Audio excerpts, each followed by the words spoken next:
Hello കൂട്ടുകാരെ, 10ാം ക്ലാസ്സിലെ മാത്സിൻ്റെ രണ്ടാമത്തെ അധ്യായം വൃത്തങ്ങളും കോണുകളും. അതിലെ വൃത്തഖണ്ഡങ്ങൾ എന്ന പാഠഭാഗത്തിലെ പേജ് 51 രണ്ടാമത്തെ ചോദ്യം നമുക്ക് നോക്കിയാലോ. ഇതാണ് ചോദ്യം. ചുവടെ പറഞ്ഞിരിക്കുന്ന ഓരോ കണക്കിലും ഒരു വൃത്തവും അതിലൊരു ഞാണും വരച്ച് വൃത്തത്തെ 2 ഭാഗങ്ങൾ ആക്കണം. ഭാഗങ്ങൾ കണക്കിൽ പറഞ്ഞിരിക്കുന്ന പോലെ ആകണം. 1. ഒരു ഭാഗത്തിലെ കോണുകളെല്ലാം 80 ഡിഗ്രി. 2. ഒരു ഭാഗത്തിലെ കോണുകളെല്ലാം 110 ഡിഗ്രി. 3. ഒരു ഭാഗത്തെ കോണുകളെല്ലാം മറുഭാഗത്തെ കോണുകളുടെ പകുതി. 4. ഒരു ഭാഗത്തെ കോണുകളെല്ലാം മറുഭാഗത്തെ കോണുകളുടെ 1.5 മടങ്ങ്. അപ്പോൾ വൃത്തത്തിൽ ഒരു ഞാൻ വരയ്ക്കണം. ആ ഞാണ് വൃത്തത്തെ 2 ഭാഗങ്ങളാക്കണം. അതിൽ ഈ ചോദ്യത്തിൽ പറയുന്ന പോലെ ആയിരിക്കണം ഭാഗങ്ങൾ വേണ്ടത്. അപ്പോൾ ഈ ചോദ്യത്തിന് 4 ഭാഗങ്ങളാണ് ഉള്ളത്. നമുക്ക് ഒന്നാമത്തെ ഭാഗം നോക്കാം.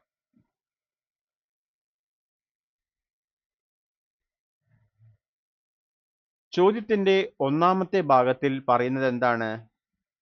വൃത്തഭാഗത്തിലെ കോണുകൾ എല്ലാം 80 ഡിഗ്രി ആകണം. അപ്പോൾ ഇത് നമുക്ക് ചെയ്യാൻ വേണ്ടി നമ്മൾ ഉപയോഗിക്കുന്ന തത്വം എന്താണ്?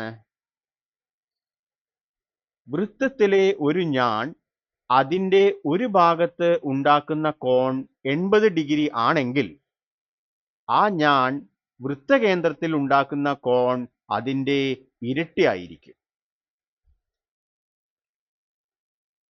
ഇതുപയോഗിച്ച് നമുക്ക് ഈ കണക്ക് ചെയ്യാം. ഓക്കെ. അപ്പോൾ ഇവിടെ ഒരു ഭാഗത്തിലെ കോണുകളെല്ലാം 80 ഡിഗ്രി ആകണമെന്നാണ് പറഞ്ഞിരിക്കുന്നത്. അതുകൊണ്ട് ഒരു ഞാൻ ഉണ്ടാവും. ആ ഞാനിൻ്റെ കേന്ദ്രകോണ് 160 ഡിഗ്രി ആയിരിക്കണം, 2 ഇരട്ടി. ഇനി അത് വരയ്ക്കേണ്ട രീതി നോക്കിയാലോ. ഒന്നാമത്തെ സ്റ്റെപ്പ്, നമ്മൾ എന്ത് ചെയ്യണം? അനുയോജ്യമായ ഒരു ആരത്തിൽ ഒരു വൃത്തം വരയ്ക്കുക. അതായത് O കേന്ദ്രമായി ഒരു വൃത്തം വരയ്ക്കുക. ഇതാണ് ചിത്രം. ഞാൻ ഈ ചിത്രത്തിൽ O കേന്ദ്രമായി 5 സെന്റിമീറ്റർ ആരമുള്ള ഒരു വൃത്തം വരച്ചിരിക്കുന്നു. രണ്ടാം ഘട്ടം നോക്കൂ. വൃത്തകേന്ദ്രത്തിൽ 160 ഡിഗ്രി കോൺ വരുന്ന രീതിയിൽ പ്രൊട്ടാക്ടർ ഉപയോഗിച്ച് 2 ആരങ്ങൾ OA OB വരയ്ക്കുക. അപ്പൊ അതിനു വേണ്ടി നമ്മൾ എന്തു ചെയ്തു? ആദ്യം OA എന്ന ഒരു ആരം വരയ്ക്കുക. എന്നിട്ട് 160 ഡിഗ്രി എടുത്ത്, പ്രൊട്ടാക്ടറിൽ 160 ഡിഗ്രി എടുത്ത് നമുക്ക് എന്ത് ചെയ്യാം? ഒരു പോയിന്റ് മാർക്ക് ചെയ്യാം. ആ പോയിന്റ് ഇവിടെ എവിടെയെങ്കിലും ആയിരിക്കും വരിക. എന്നിട്ട് ഓയും ആ ബിന്ദുവും നീട്ടി വരച്ച് നമ്മുടെ വൃത്തത്തിൽ യോജിപ്പിക്കുക. അപ്പോൾ നമുക്ക് ഇവിടെ AOB എന്ന ഒരു 160 ഡിഗ്രിയുടെ കോണ് കിട്ടും. ഓക്കെ. ഇനി എന്താണ് ചെയ്യേണ്ടത്? ഈ ആരങ്ങൾ വൃത്തവുമായി മുട്ടുന്ന ബിന്ദുക്കളായ എയും ബിയും തമ്മിൽ ഒരു നേർരേഖ വരയ്ക്കുക. ഇതായിരിക്കും നമുക്ക് ആവശ്യമായ ഞാൻ. ഓക്കെ. ഇനി ഇത് ശ്രദ്ധിക്കൂ. ഘട്ടം 4 കൂടി ശ്രദ്ധിക്കൂ. ഇവിടെ നമ്മൾ AB എന്ന ഞാൻ വരച്ചു.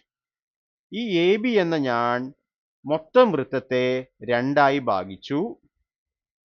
ഇതിലെ വലിയ ഭാഗം നോക്കൂ. വലിയ ഭാഗത്തിലെ ഒരു ബിന്ദുവാണ് P. അപ്പോൾ അതുമായി ഉണ്ടാക്കുന്ന ഈ ഞാൻ ഉണ്ടാക്കുന്ന കോണ് എത്രയാണ് നോക്കൂ, 160ന്റെ പകുതിയായ 80 ആണ്. അതായത് നമ്മുടെ ചെറിയ ചാപം എ ബിയുടെ കേന്ദ്രകോണാണ് നമ്മുടെ AOB. അത് 160 ഡിഗ്രിയാണ്. അതിൻ്റെ പകുതിയാണ് ഏത് വലിയ വൃത്തത്തിലെ ഏത് ബിന്ദുവിലും ഈ ഞാൻ ഉണ്ടാക്കുന്ന കോണ്. അപ്പോൾ അത് 80 ഡിഗ്രി ആയിരിക്കും. അപ്പൊ നമ്മുടെ ചോദ്യത്തിൽ ഒരു ഭാഗത്തിലെ കോണുകൾ 80 ഡിഗ്രി ആയിരിക്കണമെന്നാണ് പറഞ്ഞിരിക്കുന്നത്. അപ്പോൾ ഈ AB എന്ന ഞാനിൻ്റെ വലിയ വൃത്തഖണ്ഡത്തിൽ വരുന്ന എല്ലാ ബിന്ദുക്കളിലുമുള്ള കോണ് 80 ഡിഗ്രി ആയിരിക്കും. ഓക്കെ,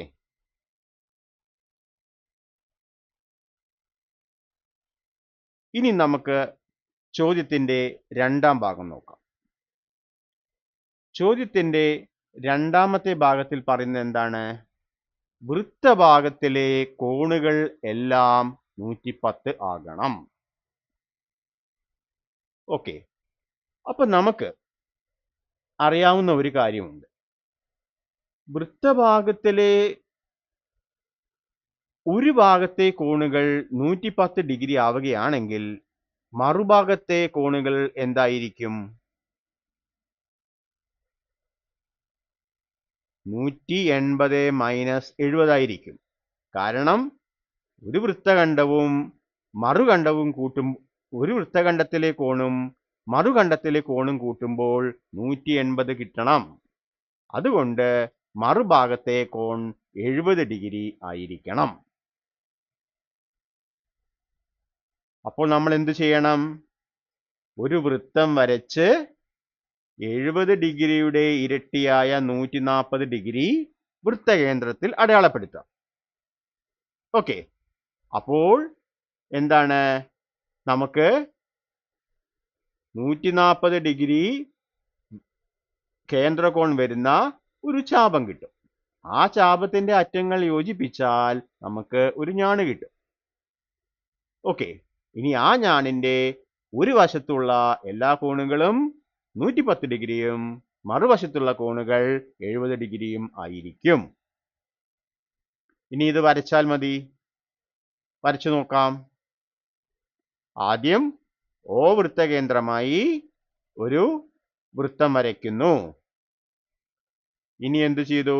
വൃത്തത്തിൽ A എന്ന ബിന്ദു മാർക്ക് ചെയ്ത് OA എന്ന ആരം വരയ്ക്കുന്നു.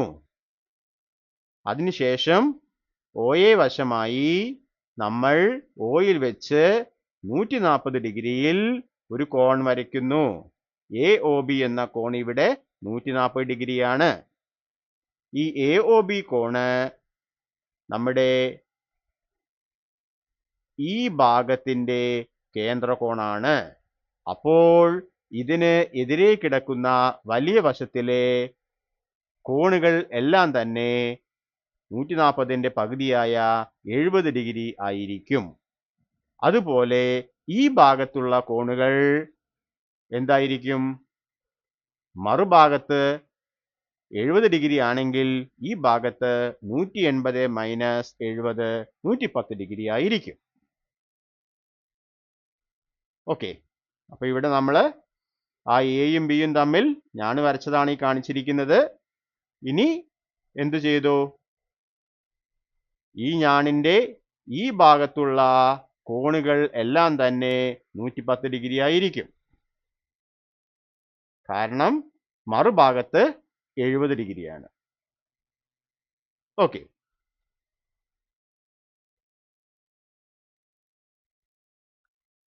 അപ്പോൾ നമ്മുടെ ചോദ്യത്തിൽ പറയുന്നത് എന്തായിരുന്നു? ഒരു ഞാണിന്റെ ഒരു ഭാഗത്തെ കോണുകളെല്ലാം തന്നെ 110 ഡിഗ്രി ആയിരിക്കണം. ആ രീതിയിലാണ് നമ്മൾ ഇവിടെ ഈ ചിത്രം വരച്ചിരിക്കുന്നത്.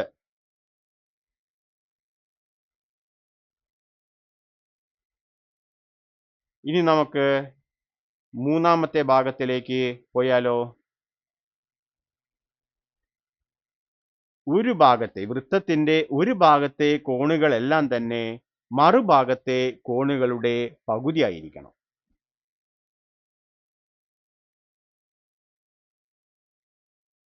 അപ്പോൾ ഒരു വൃത്തത്തെ രണ്ട് ഭാഗമാക്കി മാറ്റുന്നുണ്ട്. രണ്ട് ഭാഗങ്ങളിലെ കോണുകളുടെ തുക എപ്പോഴും എന്തായിരിക്കും? 180 ഡിഗ്രി ആയിരിക്കും. ഓക്കെ, അതുകൊണ്ട് ഒരു ഭാഗത്തെ കോൺ എക്സ് ആണ് എങ്കിൽ മറുഭാഗത്തെ കോണ് അതിൻ്റെ ഇരട്ടി ആയിരിക്കും. ഓക്കെ, അപ്പോൾ ഒരു ഭാഗത്ത് 2x ആണെങ്കിൽ മറ്റേ ഭാഗത്ത് എക്സ് ആണ്. കാരണം ഒരു കോൺ മറ്റേതിൻ്റെ പകുതിയാണ്. അപ്പോൾ ഒരു ഭാഗത്തുള്ളത് 2x എടുത്തു കഴിഞ്ഞാൽ മറ്റേത് എക്സ് എന്ന് എടുക്കാം. ഓക്കെ, അല്ലെങ്കിൽ ഇവിടെ എക്സ് എന്ന് എടുത്തു കഴിഞ്ഞാൽ മറ്റേത് 2x എടുക്കാം. അപ്പോൾ ഒരു ഭാഗത്തേതിൻ്റെ പകുതിയാണ് മറ്റേത്. ഇനി ഈ രണ്ട് ഭാഗത്തുള്ള കോണുകൾ കൂട്ടിയാൽ 180 ഡിഗ്രി കിട്ടണമല്ലോ. അതുകൊണ്ട് എക്സ് പ്ലസ് 2x 180 ഡിഗ്രി ആയിരിക്കും. അതിൽ നിന്നും 3x 180 ഡിഗ്രി എന്നും എക്സ് 60 ഡിഗ്രി ആണ് എന്നും കിട്ടും. ഇതിന്റെ അർത്ഥം എന്താണ്? വൃത്തത്തിലെ ഒരു ഭാഗത്ത് ഉള്ള കോണുകളെല്ലാം തന്നെ 60 ഡിഗ്രിയും മറുഭാഗത്തെ കോണ് 120 ഡിഗ്രിയും ആണ്. ഇനി നമുക്ക് 60 ഡിഗ്രി കോൺ വരുന്നതിൻ്റെ എതിർചാപം നോക്കാം. ആ എതിർചാപത്തിന്റെ കേന്ദ്രകോൺ എന്തായിരിക്കും? 60ന്റെ ഇരട്ടി, അതായത് 120 ഡിഗ്രി. അപ്പോൾ ഇവിടെ 60 ഡിഗ്രി കോണിന് എതിരെയുള്ള ചാപത്തിന്റെ കേന്ദ്രകോൺ 120 ഡിഗ്രി ആയിരിക്കും. അപ്പൊ നമുക്കിനി എളുപ്പത്തിൽ വരയ്ക്കാമല്ലോ. അപ്പൊ എന്ത് ചെയ്യാ? ഒരു വൃത്തം വരയ്ക്കുക, എന്നിട്ട് 120 ഡിഗ്രിയിൽ ഒരു കേന്ദ്രകോൺ വരയ്ക്കുക. ആ കേന്ദ്രകോണിന്റെ ചാപങ്ങളുടെ അഗ്രബിന്ദുക്കൾ യോജിപ്പിച്ചാൽ നമുക്ക് ഒരു ഞാണ് കിട്ടും. ആ ഞാണിന്റെ ഒരു ഭാഗത്ത് 60 ഡിഗ്രി കോണുകളായിരിക്കും, മറുഭാഗത്ത് 120 ഡിഗ്രി കോണുകളായിരിക്കും. അത് വരച്ചു നോക്കോ. ആദ്യം O കേന്ദ്രമായി ഒരു വൃത്തം വരയ്ക്കുന്നു. എ എന്ന ബിന്ദു വൃത്തത്തിൽ മാർക്ക് ചെയ്ത് OA എന്ന ആരം വരച്ചു. ഇനി OA വശവും O കേന്ദ്രവുമായി നമ്മൾ 120 ഡിഗ്രിയിൽ ഒരു കോൺ വരയ്ക്കുന്നു. ഇവിടെ AOB എന്ന കോണ് 120 ഡിഗ്രിയാണ്. ആ 120 ഡിഗ്രിയുടെ ചാപം ഏതാണ്? AB. താഴെയുള്ള ചാപമാണ് 120 ഡിഗ്രി കേന്ദ്രകോണായി വരുന്ന ചാപം. അതുകൊണ്ട് അതിൻ്റെ അഗ്രബിന്ദുക്കൾ യോജിപ്പിച്ചാൽ നമുക്ക് എന്ത് കിട്ടും? ഞാണ് കിട്ടും.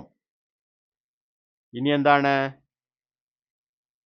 ഇനി ഈ ഞാണിൻ്റെ വലിയ വൃത്തഖണ്ഡം, ഞാണ് രണ്ട് വൃത്തഖണ്ഡം ഉണ്ടാക്കുന്നുണ്ട്, ചെറിയ വൃത്തഖണ്ഡവും വലിയ വൃത്തഖണ്ഡവും.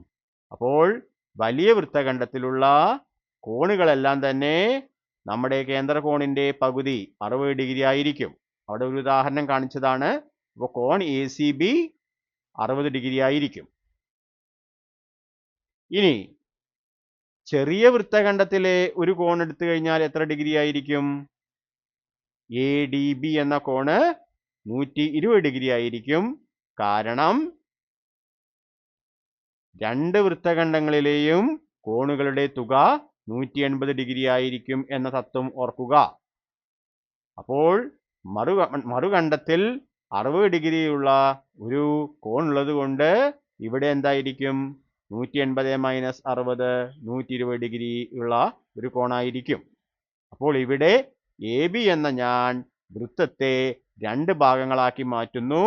ഒരു ഭാഗത്ത് 60 ഡിഗ്രിയുള്ള കോണുകളും മറുഭാഗത്ത് 120 ഡിഗ്രിയുള്ള കോണുകളും കിട്ടും. ഇതാണ് നമ്മുടെ ചിത്രം. ഓക്കെ, അപ്പൊ നമുക്ക് ഇവിടെ എന്താണ്? 120 ഡിഗ്രിയുടെ പകുതിയാണല്ലോ 60. അതുകൊണ്ട് ഒരു ഭാഗത്തുള്ള കോണിന്റെ പകുതിയായിരിക്കും മറുഭാഗത്തെ കോൺ എന്ന് മനസ്സിലാക്കാം.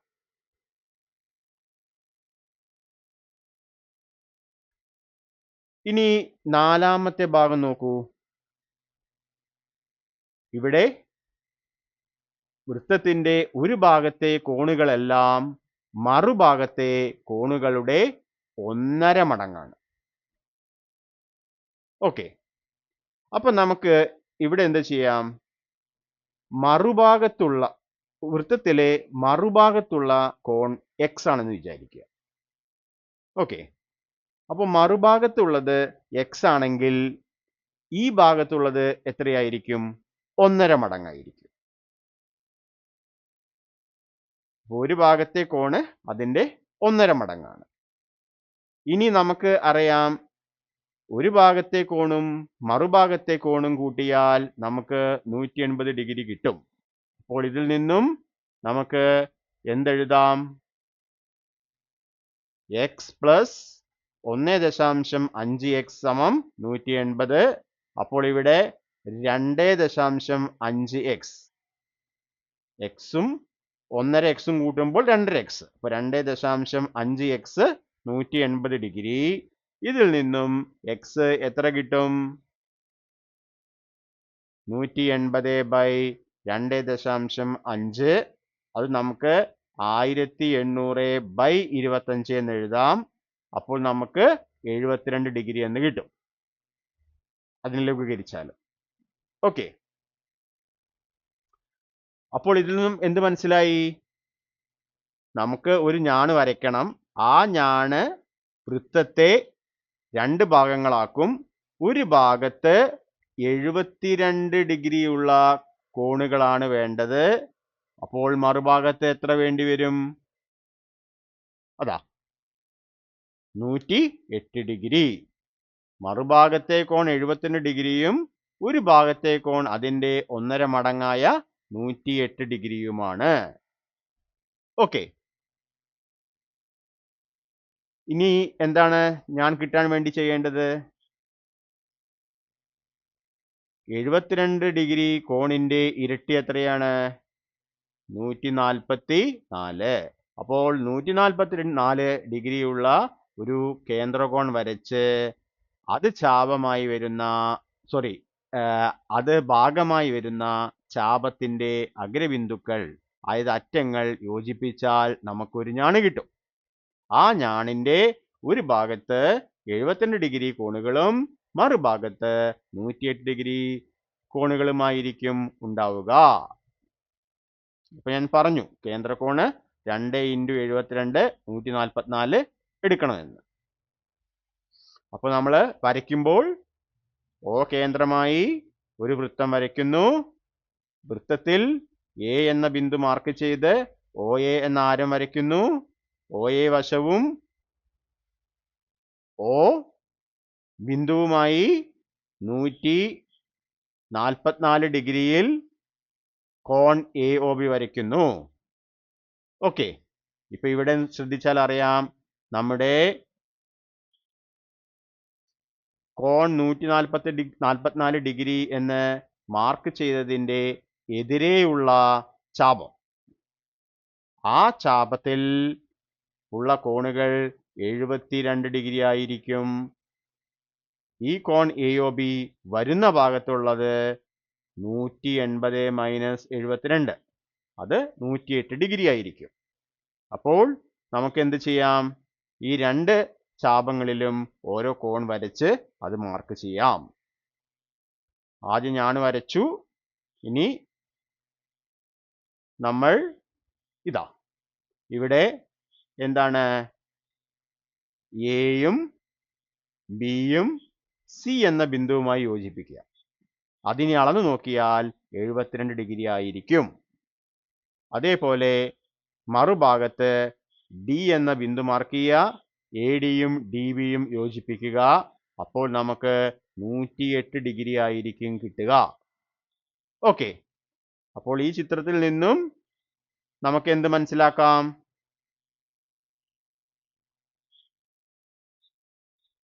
ഒരു വശത്തെ കോണുകൾ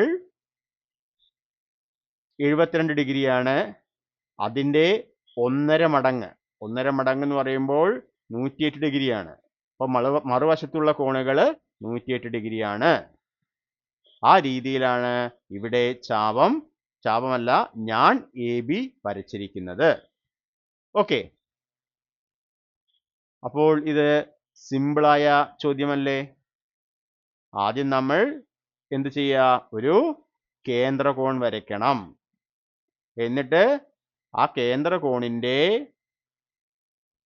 അറ്റങ്ങൾ യോജിപ്പിച്ചാൽ നമുക്ക് ഒരു ഞാൺ കിട്ടും. ഇനി ഞാണിൻ്റെ ഒരു ഭാഗത്ത് എന്തായിരിക്കും? കേന്ദ്രകോണിൻ്റെ പകുതി, അതായത് 72 ഡിഗ്രിയാണ് ഇവിടെ. മറുഭാഗത്ത് എന്തായിരിക്കും? 180 മൈനസ് 72, 108 ഡിഗ്രി കിട്ടും. ഓക്കെ.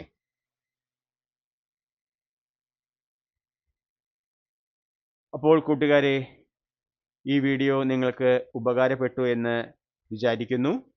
അപ്പോൾ ഇവിടെ വൃത്തഖണ്ഡങ്ങളെക്കുറിച്ചും അതേപോലെ തന്നെ